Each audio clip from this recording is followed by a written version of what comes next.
नमस्कार. भारत मातेच्या रक्षणासाठी स्वातंत्र्यपूर्व काळात आणि स्वातंत्र्योत्तर काळात ज्या टाकळी गावच्या सुपुत्रांनी आपल्या देहाचं चंदन केलं त्या हुतात्म्यांना अभिवादन.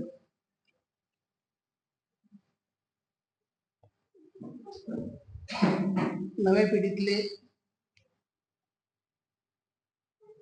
हरहुन्नरी लेखक आजच्या कार्यक्रमाचे अध्यक्ष डॉक्टर श्रीकांत पाटील सर, भाग्यवान लेखक. भाग्यवान मी अशा अर्थाने म्हणतो की एखादं पुस्तक छापायचं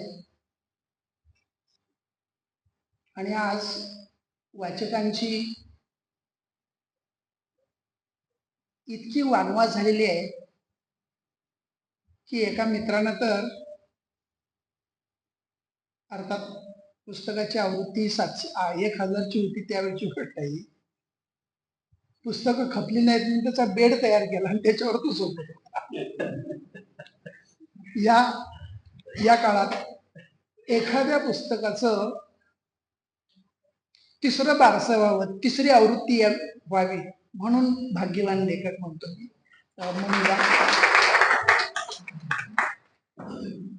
मनोदानं जर आत्मकथन लिहिलं तर या कादंबरीला जोडून मी नाव सुचवतो त्याला की हळवं असं आत्मकथन त्यांना लिहावं. सोबतच्या माणसाला, गावातल्या माणसाला इतक्या हळवेपणानं तो जपणारा माणूस आहे की स्वतःच्याच काय पण शेजाऱ्याच्या श्वासालाही धक्का लागणार नाही इतकी काळजी तो नेहमी घेत असतो.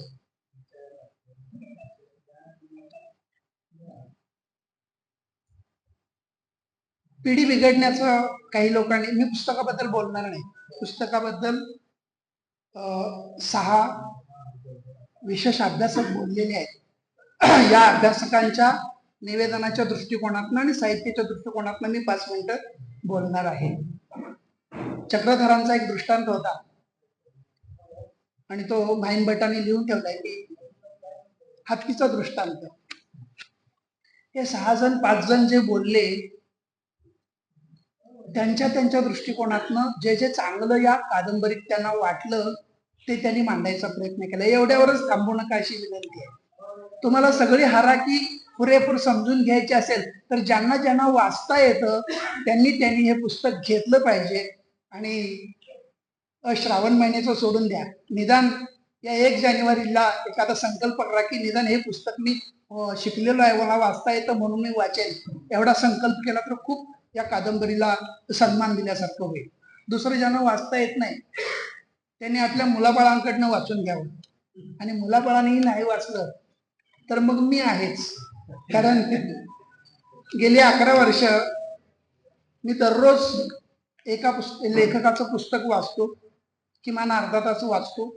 आणि मीच वाचत नाही तर ते वाचलेलं जे काय आहे ते YouTube चॅनेलवरती सोडतो की ज्यांना वाचता येत नाही त्यांनी ऐकावं.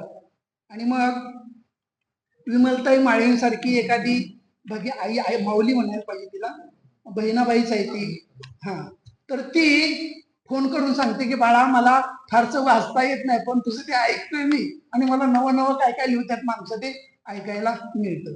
किंबहुना माझ्याकडे प्रकाशनाला येणाऱ्या पुस्तकाला मी आट घातलेली आहे. माझ्याकडे वितरणाची व्यवस्था नाही, मी पुस्तक तुला छापून देईन, कमीत कमी खर्चात छापून देईन.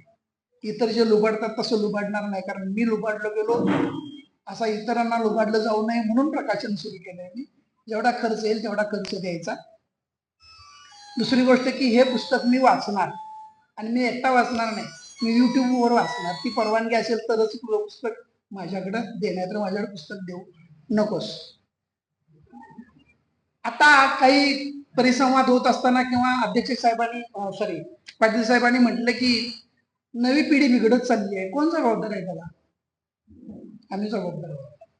आम्ही पर्याय त्यांच्या समोर उभे केले नाही.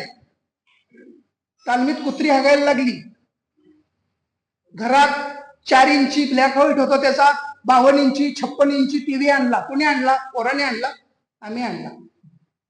आई भाकरी करता करता बघते काय चाललंय तिकडे.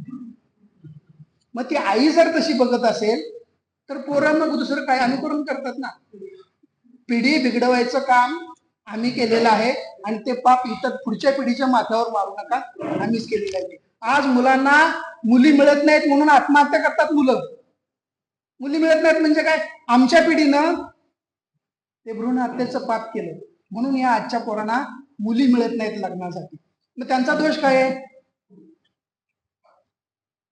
प्रत्येक पिढी काहीतरी नवीन घेऊन जन्माला येत असते, पण प्रत्येक पिढी काहीतरी विसरायचाही प्रयत्न करत असते किंवा गमावायचा प्रयत्न करत असते. तसं काही आमच्या पिढीनं गमावलेलं आहे. मला रंगनाथ पाटील यांच्या 7 पाटील कादंबरीची आठवण झाली. 7 पाटील आणि एक गायकवाड सरकार यांच्या कचाट्यातनं आता काय काय सुटतंय आणि काय काय बोलायला मिळते असं मला वाटत होतं. खूप छान विषय मांडला त्यांनी. एकाने शैलीबद्दल मांडलं पुस्तकाच्या, एकाने भाषेबद्दल मांडलं, एकाने घटना प्रसंगाबद्दल मांडलं, एकाने साहित्यिक मूल्य काय या कादंबरीचं याच्याबद्दल मांडलं. म्हणजे चौफेर असा अभ्यास त्यांनी केलेला आहे. अजून अधिक जर त्यांनी अगोदर विषय वाटून घेतले तर अजून तुम्हाला याच्यामध्ये मजा आली असते. म्हणजे एका लेखकानं एका समीक्षकानं एकाच गोष्टीवर बोलायचं, यातली भाषा शैली कशी आहे सांगायची, म्हणजे विरुक्ती होत नाही, पुन्हा पुन्हा तेच तेच ऐकावं लागत नाही. एकानं पात्राने घटना एवढंच सांगायचं, एकानं फक्त साहित्यिक मूल्य जिथं जिथं आढळतं तेवढंच सांगायचं. आणि असंच व्हायला पाहिजे परिसंवादामध्ये.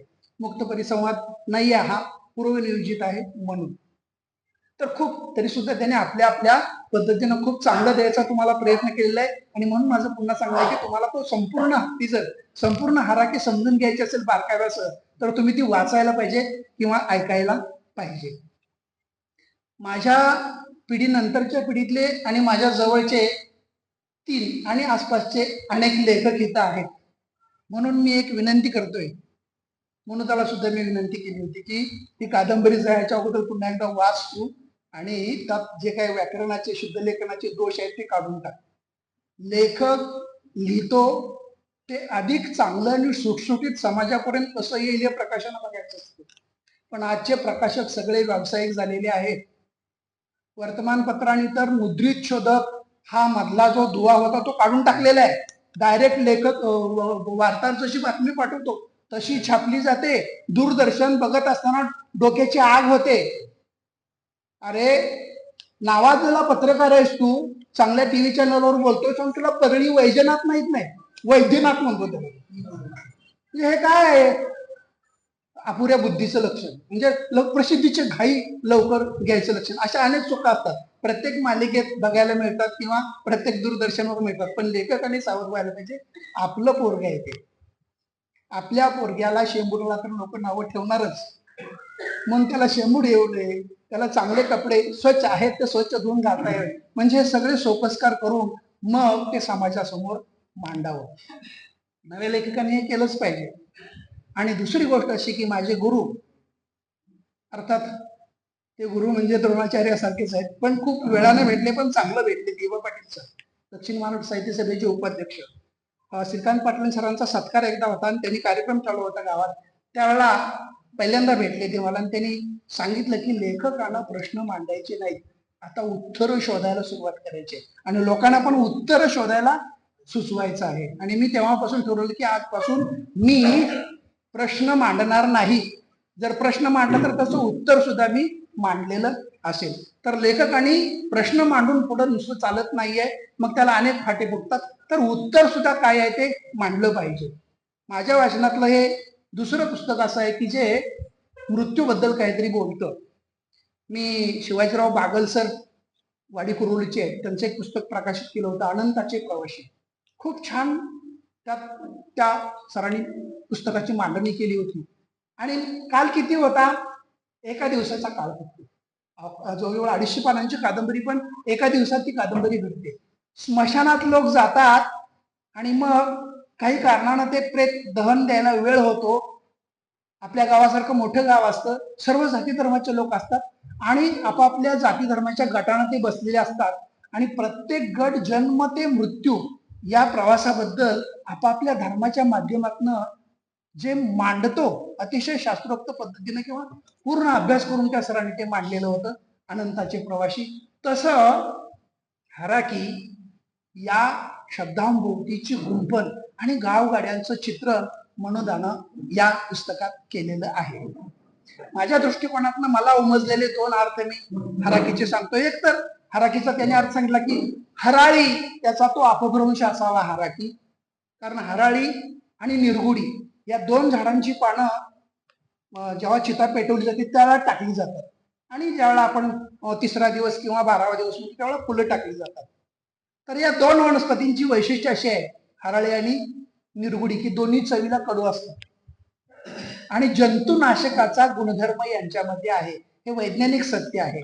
आणि पूर्वीच्या काळी आजच्यासारखं ते किट नव्हतं ना. जसं समजलं की हात धुवून माणूस तसाच कार्याला जायचा किंवा त्या निरोप द्यायला, शेवटचा निरोप द्यायला त्या माणसाला जायचा.